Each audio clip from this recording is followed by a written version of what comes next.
12:03 on my clock, so we'll get started and call the meeting of the Rotary Club of Wausau to order.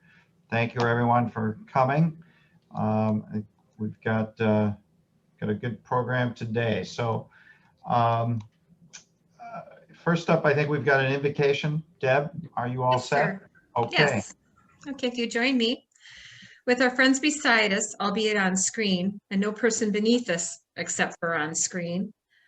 With the bonds of Rotary between us and our worries in your hands. With our goals before us and no task beyond us. With a thirst for knowledge, understanding, and peace, and a dream of a healthy world. We are thankful, Lord, remain with us today and always. Amen. Thank you, Deb. Okay. Any announcements to start us off? I think we covered a lot of ground last week, so I don't know that we've got any. Dennis has one. Dennis, you're up. I believe as of this morning, I think the new website is up and running.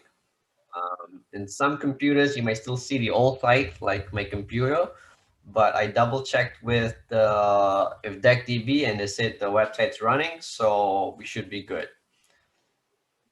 Just need a couple, I guess right now it's just a matter of finding the right people to update the right pages at the right time. So pretty soon I'll be reaching out to individuals to keep a tab on you guys to make sure that if there's any information to be updated, just let me know. I can always make the changes for you. Dennis, I just did a test and it looks great. So it's awesome. Yeah. Thank you again for all your work on getting us to this point. I think it's really going to be helpful moving forward. So, Dennis, can you send a link to all of us for the new site so we can save that as a shortcut or a footnote? For what it's worth, John, I'll just share it. It's wausauRotary.org. And when I just Googled Rotary Club of Wausau, it's the first thing that comes up. So now make sure you do Rotary Club of Wausau. Otherwise, it may be something different. Yeah, there's no change in the link with the old site. It's the same link. I just shared with everybody on the chat. If you still see the old site, give it another day or two. You should see the new site after that.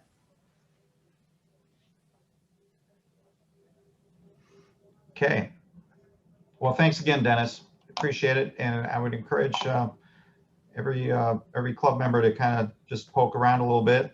And to the extent you've got suggestions for things that could work better or differently, let us know. So, okay. Other announcements.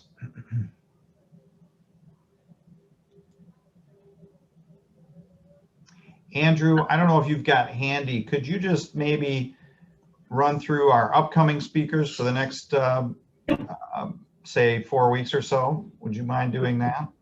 Yeah, sure thing. Can everyone hear me okay? You kind of sound like you're in a cave, but you're doing okay. Okay, can everyone hear me now? Better. Better, okay.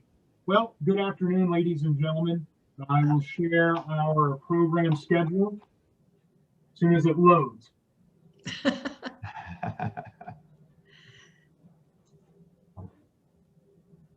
Okay, so today we have John Powell. Good afternoon, John. Hello. On February 1st, we are waiting on confirmation. February 2nd, we have Officer Eric Lemirand, who will talk about the Homelessness Task Force. Officer Lemirand is part of the Wausau Police Department. On February 22nd, we have Michael Lloyd from the North Central Healthcare. On March 1st, we have Sally Davis, who's going to chat with us about district grants. We have Steve Handrick who's chatting with us on March 22nd. All right. And I'm still waiting on the confirmation for February 1st. Unless I missed an email, please excuse my apologies. And then on March 15th, I am also waiting a confirmation. Okay, So, sounds good. Thanks. Thanks, Andrew. That's helpful. Other announcements?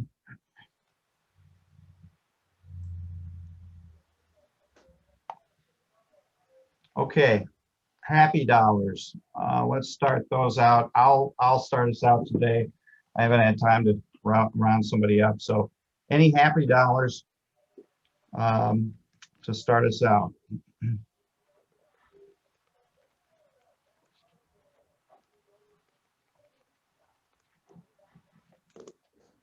Maybe I should have started with sad dollars for the Packers loss. Huh? Yeah, I'll put in a big sad dollar there. A huge sad dollar. A huge I'll sad back dollar. the Packers because I'm a faithful fan. Yes. And we're all human. We tend to forget that they're human beings. But kicking a field goal when you're on the 8-yard line, I understand we weren't really doing too much and we'd have to get the 2-point conversion. But you got, I say no more. I'll put in a sad dollar.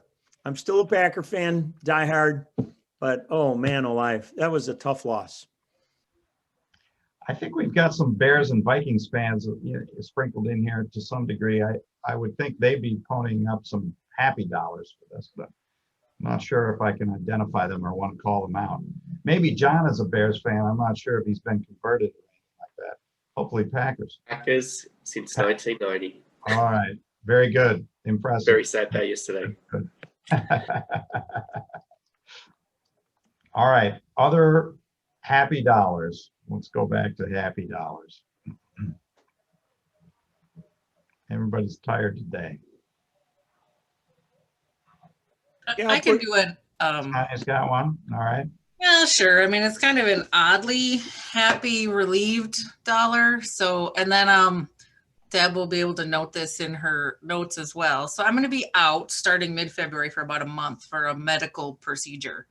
And what makes me happy is that something's going to get done about it. So I'm going to feel great after all of this. So I'm happy about that. That's good, Tanya. Good luck. Thank you.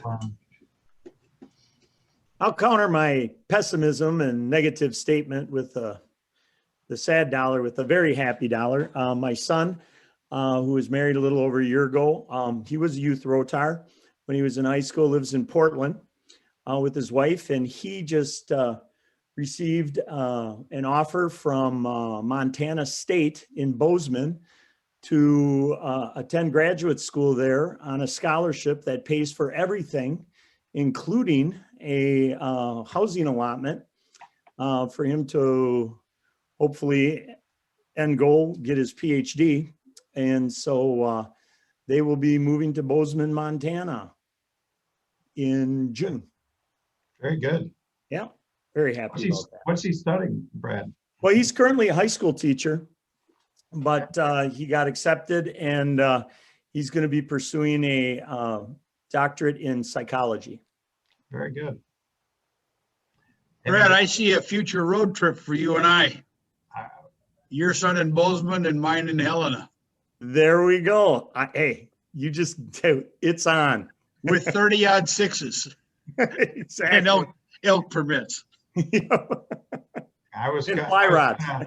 Yeah, I was going to ask if you've been to Bozeman, Brad. It's a great growing fast Yeah. community. Yeah. Yeah. So. All right. Other happy dollars. This is Gayleen. I guess I'll put a happy dollar, and it's been a while, but it's more of a kind of getting older kind of dollar. The fact that my son will be registering, we've gotten the paperwork. He's registering for Wausau West. It's kind of crazy.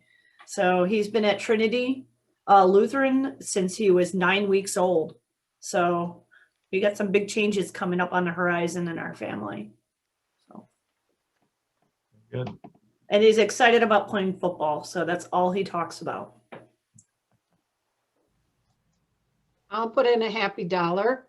I was able to go online and put in my registration to get the vaccine. I don't know when I'll get the call saying come in and take care of it, but I heard one of the places in Antigo has 500 people on the list already, so I'm hoping that, I'm expecting that it's going to be weeks.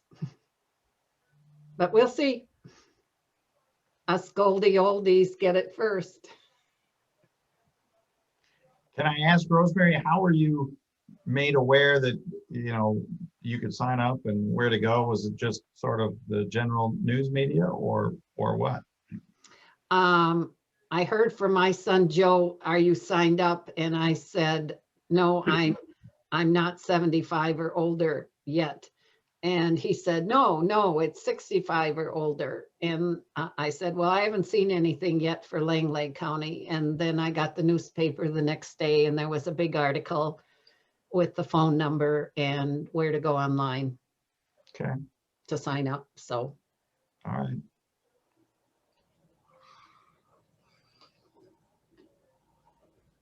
Well, I had my parents live in the Madison area, and I stopped by because I'll put in a happy dollar because I dropped my oldest daughter off at college again on Saturday, but I stopped in to see my parents and they said they signed up too. And they signed up at the Aspirus that's in Portage, Wisconsin, so Columbia County, just north of them. So they were able to get on that list, and nobody asked them where they lived, I guess. And so they signed up that way, and I think they got an appointment Friday. I think saw they were working it. So I don't know. Everybody's a little different, I guess. John, go ahead. Yeah, this discussion reminds me of a couple happy dollars, I think. One is my wife and I get our COVID shot Wednesday. We heard about it the very first day. Our son, who's an Ascension physician, let us know. And I was actually at the clinic and stopped right over to my physician's office and they signed me right up. And so we're off to the races this Wednesday. So that'll be good. And the second happy dollar is really happy announcement that once again this year our district has been successful in identifying one finalist for our Global Grant Scholarship. We had two, but unfortunately the vetting done by Rotary Foundation didn't pass muster on one of them, but we'll have one to interview sometime in March. An outstanding individual who's graduated from UW Stevens Point, even made the news here not long ago as somebody who's a young lady doing some remarkable things in her area. And so we're looking forward to that. And that'll be our 6th Global Grant Scholar in 8 years. So hopefully we'll have good luck in that selection. Good. Okay. Other happy dollars? Or I guess we can transition to sad dollars.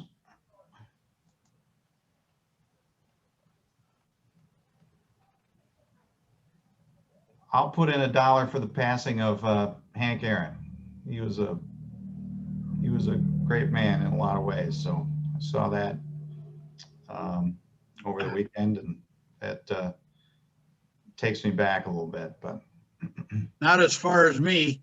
I had the rookie Hank Aaron card, which found its place on the 3rd spoke from the left on my rear bicycle tire. that was a bad move, Jim. Unfortunately, that penny card today is worth $26,972. Yeah. But you had fun on the bike, I'm sure. Yeah, it made a neat sound. That's right.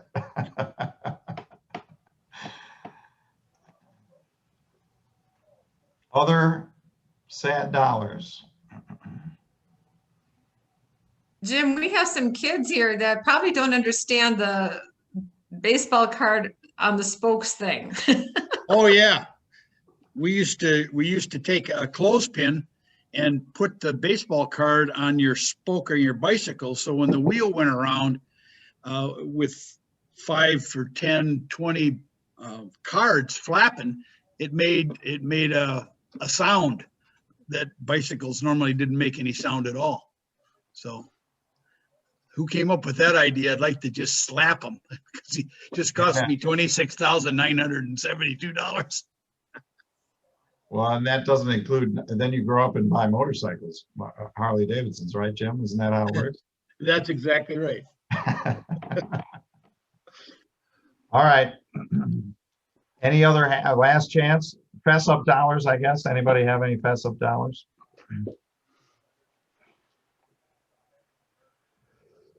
Okay. All right. Well, I think that brings us to our program. I think Rosemary is going to introduce our speaker today. Is that correct, Rosemary? I guess so. All right. Before I introduce John, just for members that might not be familiar with the Rotary Youth Exchange Program, our club participated in this regularly for a number of years, sponsoring a student to come from another country.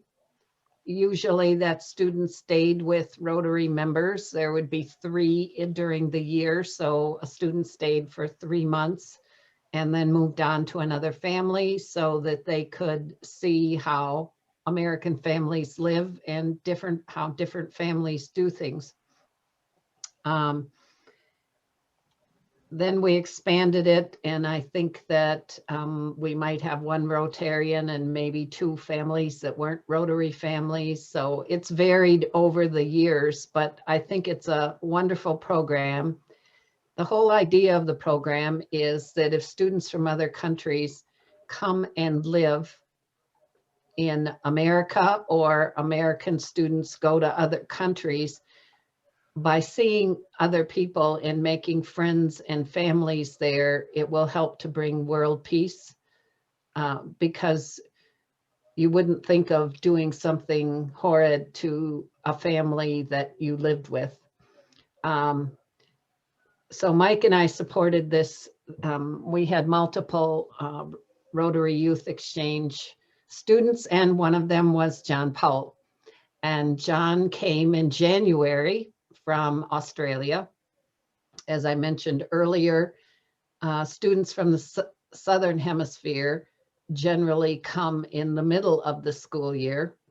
So he was coming from very hot weather in his home to cold weather, and get off the airplane and you're freezing cold. One of the first things I remember with John was we got a snowfall, and there he was with my son Joe, who was about 10 at the time, outside making snow angels in the yard, something he had never ever done before. John also learned to ski while he was with our family. And he went on to 3 Rotary families, one of which was the Jim Campbell family and the Conrad Tucksher family. We were his first host family, and before he left, he spent his last Christmas with our family as well. And I look at myself as his American mom. So I'd like to introduce John, and he'll tell you about his experience here and how it helped shape his life. Thanks, Rosemary. And I remember the shoes you got me for Christmas. You bought 2 or 3 different sizes of the same shoes, and then we had to go back to that. I was leaving the next day. We had to go back to the store to change them, and the car wouldn't start because it was too cold. So, and I've actually still got those shoes back at home in storage. I don't know why I haven't got rid of them, but they were the old leather, loafer shoes, because they were in style back in 1990. So I've still kept those shoes. So yeah, to start off with, when I learned about the program back in Australia, we would get exchange students from other countries, and every time we got someone from another country, it's like, I'd really want to get to know them and get to know about their culture and where they're from and everything. So I decided, it's like, okay, I want to do this. I want to go overseas for the first time, and I want to be an exchange student. So I was in a school assembly one time, and they had an announcement from the principal. It's like, okay, we've got a Rotary Club, Karaya Rotary Club in Geelong, and they're wanting to sponsor an exchange student. So I thought, okay, that's great. So I applied for it and went through the interview process, was lucky enough to get through that. And I don't know if they do it now, but it was actually a lengthy process. So I remember we had must have been like 2 or 3 like weekend camps in different places around the district to get to know other exchange students, and they did a lot of interviewing and just to see how it all went and everything. So luckily enough, I was selected to go through, made the cut. And then my first choice was America, because I don't know why, but watching American TV as a kid, I always wanted to come to America. It's like, it's the place to go, and you got the national parks and they have great food and, all this good stuff. So that's where I wanted to go. I was lucky. I got my first choice. And then I got back in the olden days, they had letters in the mail, with a stamp. So I got the letter and it's like, congratulations, you've been selected for the Central States District. And I looked it up and it's like, what's the Central States? And we didn't have internet then. So I'm looking at encyclopedias and maps and everything. And it's like, okay, so it's like this state or this state. And then your club finally selected me to come over there. So I go to Wausau, Wisconsin, in the middle of Wisconsin, in the middle of America. And it's like, okay, I've never heard of this place, but this is great. So I get on a plane, my first time overseas for a year. Yeah, I remember arriving and it was like freezing cold. And I'm not sure if it was that day, Rosemary, but didn't I ask to stop the car and go outside and walk in the snow and I think it was Matt or something. We walked home the rest of the way up the hill. I have that in my memory. But so I started at high school mid-year. So, I thought this was great. I get to actually choose classes. So it's like you've got all these different language classes and you have different sports classes, and it's like, wow, this is great. So I was able to do like US history and what else? US history. There was like geometry. I did Spanish and German, and the tuxeress Mary was my homeroom teacher and my Spanish teacher. So I kind of got to get to know her at the start. So, I got some extracurricular on learning Spanish, and I still try to use a little bit of that today. And I was able to do like German as well. So that was really good. But I thought American education was fantastic. You have a cafeteria and you get to choose all these foods. You get to wear casual clothes. Back in Australia, it was a uniform. You get to leave the school and go to lunch. It's like, wow, we weren't allowed to do that. It was like all these freedoms and everything. So you called your teachers by the first name.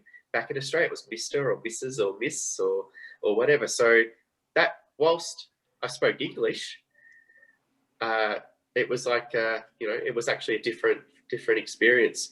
And I do remember one of the first weeks I was there, someone said to me, what language do you speak? And they said it kind of slowly. It's like, I speak English. And they're like, oh, you learn it really quickly. What's it like living in Europe? And I said, no, I'm from Australia, not Austria. It's like, oh, okay. And then I found, and I don't know if you remember Jim or Rosemary, but I can often talk really fast. And then I had one guy who became an exchange student and went to Germany that same year. And he's like, I swore you spoke another language. You were talking so fast, I didn't understand a word you said. So one thing I learned from being in America, I have to slow down, especially if someone isn't used to my accent, which I still think I have that today. But there were so many benefits and values of being an exchange student. I got to meet other exchange students from around the world. And I was lucky enough for your club to actually sponsor, was it the club? I can't remember if it was back in Australia, but I was actually able to do the 3-week trip over summer. And I got to do the Eastern tour. So we're on a bus with a bunch of people from around the world, didn't know any of them. That was an amazing 3-week trip. So if anyone's interested in when they do become an exchange student, definitely get to do that, because I haven't kept in contact with a lot of them, but I ended up going back to Denmark and going to like Nikolai. Remember Nikolai from the club? He was there the same year, Nikolai Jorgensen. Well, ended up going over there, visiting him, and then another exchange student from that trip to her 21st back in the day. So it's just a way of, meeting people. And I know I spoke English, and still to this day, I get told that sometimes I say words that don't make sense to anyone, or what am I talking about? So Australia is definitely different to America, but just really enjoyed the Rotary Club took me in. I got to come to the Monday, I don't know if you still do it, Monday at lunchtime meetings. I got to learn to sing the American song. So when they have 5K fun runs, when they're back on with COVID, they sing that. So got to meet a lot of Rotarians, got to make some good friends at high school, which I still keep in contact with a few of them. I still get to like Rosemary and Jim and family. I consider that my American extended family. And I wouldn't have been able to say that unless I lived here. And, whilst I was wanting to go home at the end of that year, I've been home for a week or two, and it's like, I want to go back to America. That's why I'm here today. I wanted to come back to this country. That's why I chose Chicago, and that's why I can, when things get better, I can come back and visit everyone up in Wisconsin. So, I mean, lots of good experiences and memories there. So, Rotary, when I looked into programs, Rotary was the most supportive. I knew that each club had members of the community, leaders of the community were able to support. If there were any issues, I knew my family thought I was safe. I felt safe. So I thought that was a good support group if anyone's looking at becoming an exchange student. So I still think to this day, Rotary has the best exchange program, the best support in the community. And Rotary does a lot in the community. Is there anything that anyone wants me to talk about specifically or have any questions? Yeah, I have a question, John. First of all, it's like I'm speaking to a fellow lumberjack. So, that's a great thing. I think you selected an awesome high school to attend. It was the best school. It was the best school. There we go. Anyway, now that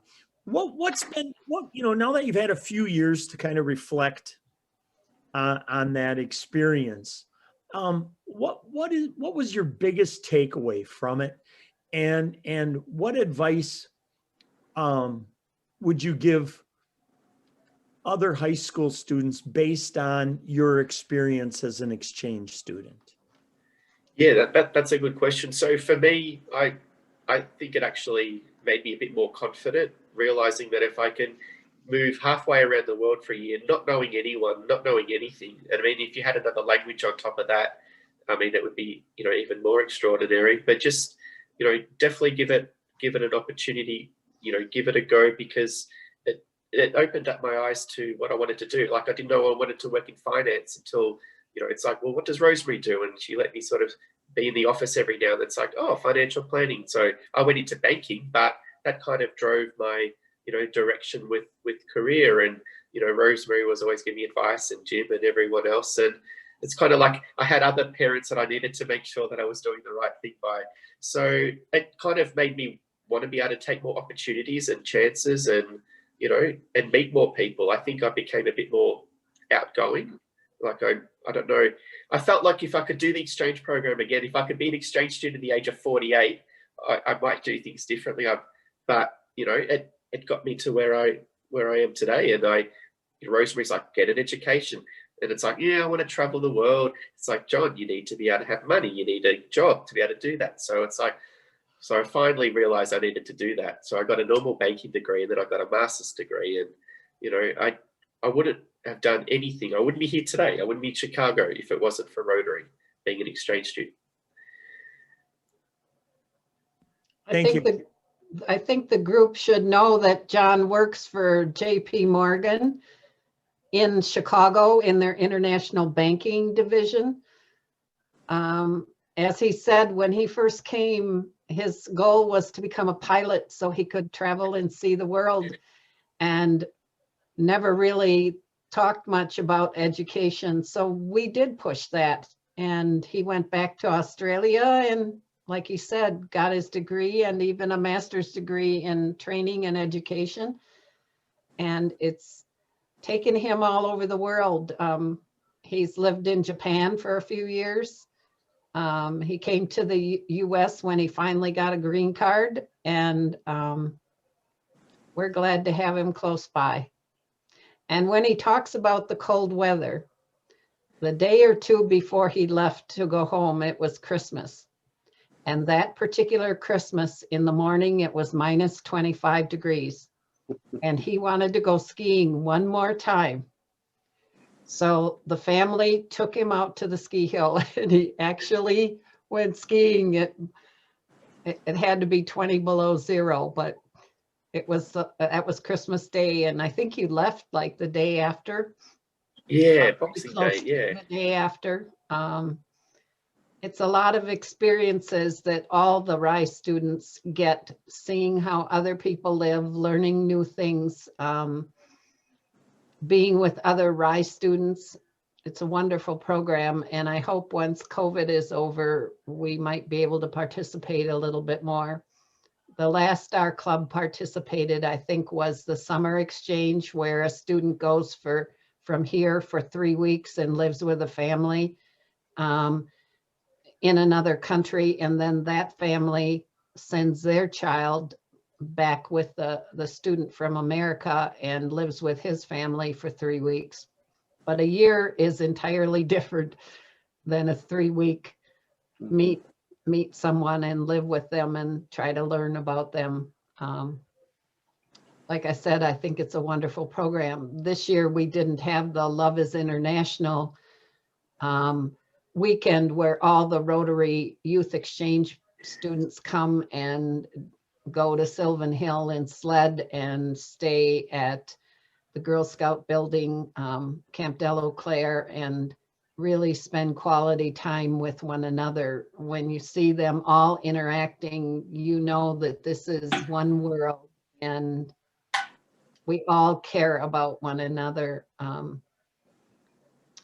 and want it to be a happy world. And this is just one thing Rotary can do to bring that into play. Get them while they're young. Let them know that people from Australia might not be just like we are, but very similar, and let the student from Australia know that Americans aren't bad people. John, this is another John. So thankful that you were willing and could make arrangements to join us today. How long have you been in the U.S.? And do you happen to have a chance to be involved in Rotary in Chicago by any chance? It'll be 4 years on March the 2nd that I arrived with 4 suitcases, nowhere to live, and a job lined up. So, but no Rotary club. I actually did join Rotary back in Australia at the Corio Club for about a year or so, but that was when I was doing my masters, and competing priorities, I kind of left the club. But I would definitely consider it, especially, I mean, I work from home at JP Morgan. I have been since March. I go out and get food. I go for a walk along the lake and I come back. So I'd be definitely interested in joining a club if anyone has any, leads or referrals down this way. I think it's a great program, and now's probably a good time to do it. I've got a lot of time in my hands.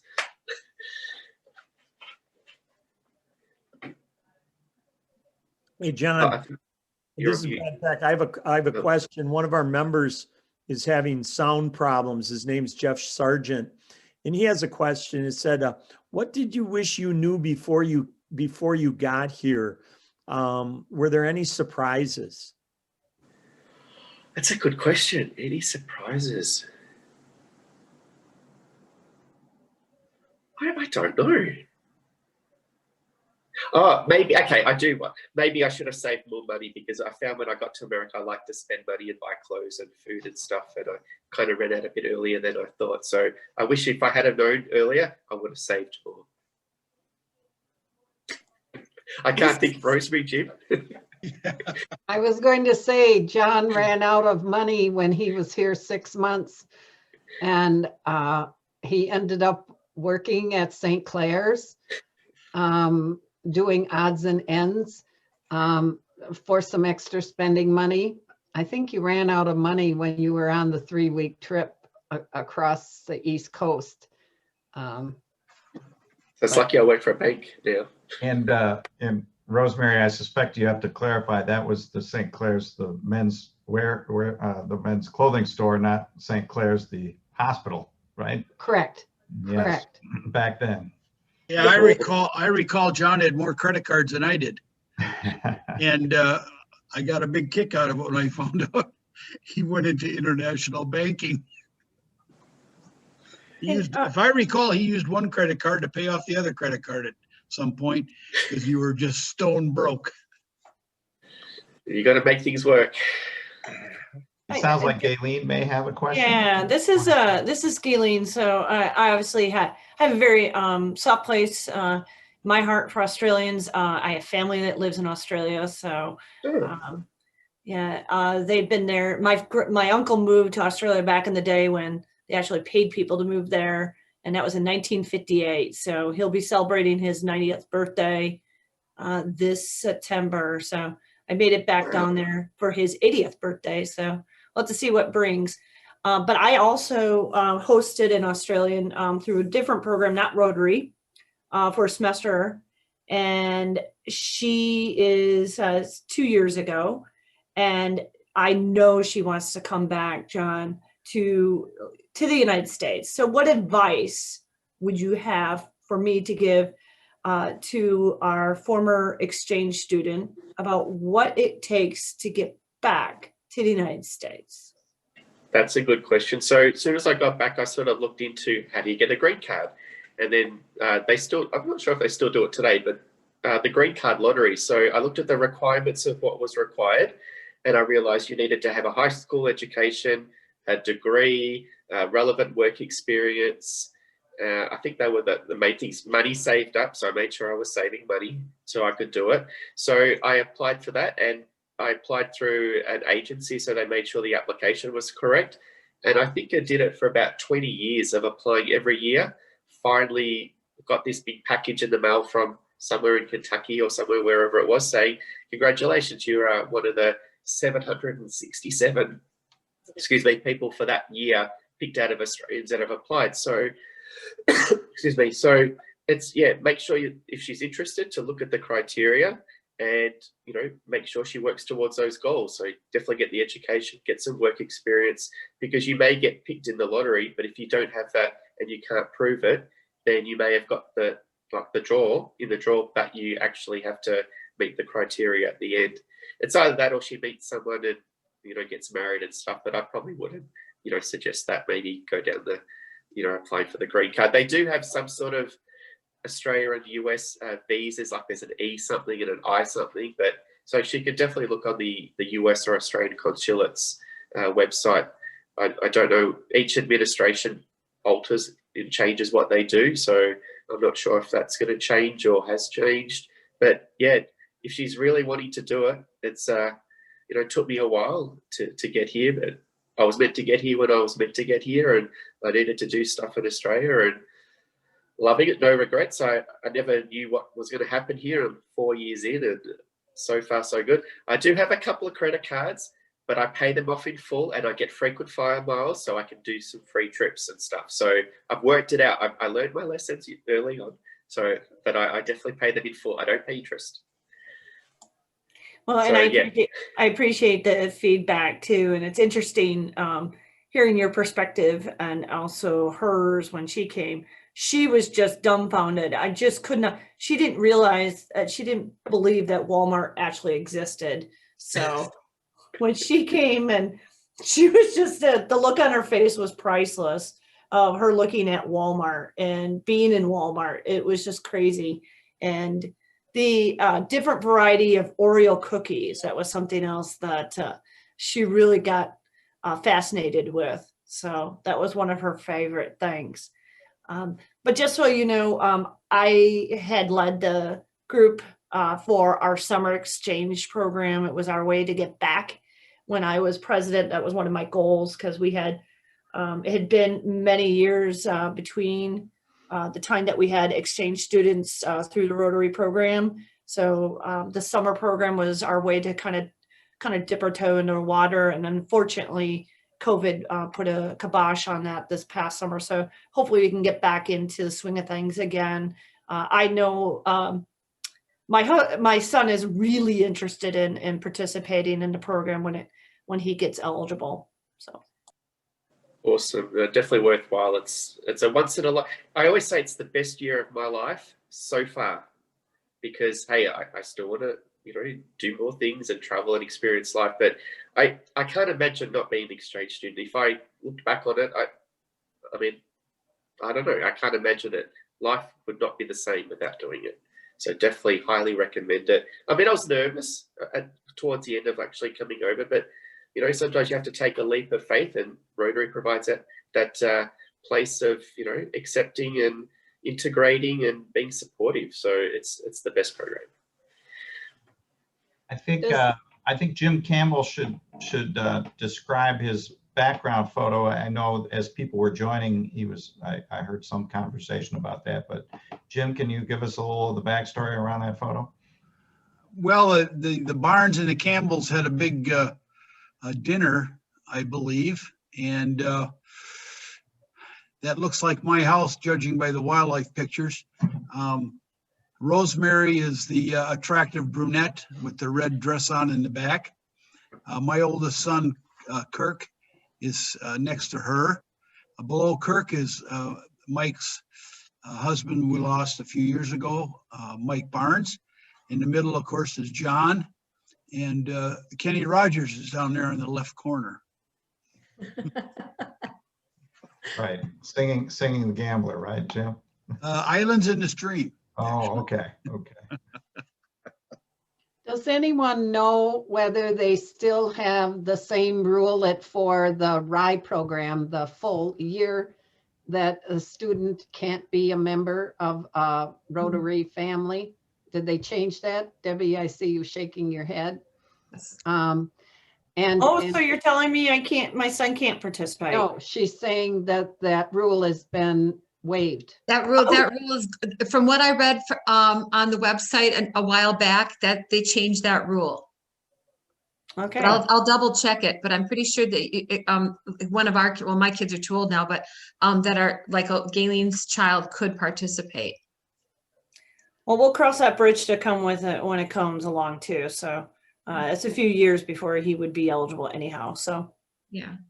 One thing I wanted to mention too is I was included on a couple of emails between John and Rosemary, and the biggest thing I got a kick out of is how he always calls you mom. Mom. And I remember, yeah, but I remember all of the mom. But a lot of our former RI students did the same thing with the families that they stayed with. They called them mom and dad, and I always got such a kick out of that because that's very personal and just gives you an idea of how everybody gets so integrated together, and it makes the program so cool. Yeah, I think our last student that we had go from our club to another country for a year was Marn Anderson. And I think she went to Thailand, and I believe that was around 2004, 2005. And then we had Emma Busig, was that 2 summers ago, who did the short-term exchange. So it's been a long time since we've had anyone from, Wausau go through Rotary to go to another country for a year. For Galen's benefit, if your son is interested, I would think that Rotary still has what they call the 4 Ds for each foreign exchange student. And that was no drinking, no drugs, no driving, and no serious dating. Because you need to keep things on an even keel while you're in another country.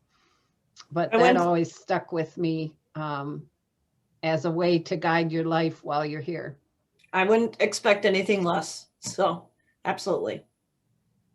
Yeah, and as a former principal, we, a lot of the exchange students we had through our club ended up going to East High School. And I know throughout the state, high schools love working with Rotary for exchange programs because everything is so thoroughly vetted by Rotary, host families and support networks in case a challenge would pop up or whatever the case may be, that it's premier. It's the premier exchange program for high schools to work with. Okay, other questions for John? I just want to add one additional comment. One of the, obviously living with us as my oldest son, because he was older than my 3 children and was like their big brother. But over the years, I've actually forgotten how many times there'd be a knock on the door and we'd open the door and there's John standing there. No phone call, no letter, just there he was. he used to come back to the United States on a pretty regular basis and visit his host families in Wausau. And that was so cool. How many countries have you been to, John? Because I know you don't just come to the United States, you travel as much as you possibly can. How many countries throughout the world have you visited? Do you know? I've been to most of Asia, like Indonesia 10 plus times, to Bali. I was actually last year for Christmas, I went to China when all this started, was in China. Then went to Hong Kong, had Christmas in Singapore, some family came over, and then we flew to Lombok, which is a little island in Indonesia, and then we flew to Bali for New Year's Eve, and then I went back via Singapore, Hong Kong, China, back to the US. So that was the last big trip. That's the last time I actually went overseas, but a few countries in Europe since I've been here, because it's closer. New Zealand, which I know, Rosemary, you've been to New Zealand. It's not part of Australia. We kind of consider it part of Australia, but it depends who you speak to. It's just a couple of little islands to the right. But we kind of love-hate relationship with New Zealand. They're kind of like our cousins. Yeah, I've been to a few. I haven't been to like South Africa or South America yet, but I just can't wait until things are safer to travel, and I'm earning all these miles. I better start using them soon.